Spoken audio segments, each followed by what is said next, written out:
Salah satu lagi masalah adalah apabila kita naiki motor tak banyak storage, paling banyak pun ada satu box, tapi biasanya pun tak cukup sebagai penunggang motosikal.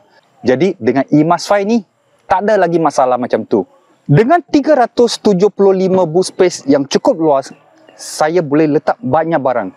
Kalau saya perlukan lebih banyak boot space, saya hanya perlukan tidurkan seat dia dan saya akan dapat 1300 liter punya boot space. Cukup luas, cukup banyak barang boleh masuk ke dalam. Saya rasa satu motor kecil pun boleh masuk ke dalam kereta eMAS5 ini. Disebabkan eMAS5 ini, dia tiada enjin. Jadi, bila tiada enjin, dia boleh buat satu lagi kompartmen khas untuk storage di bahagian depan.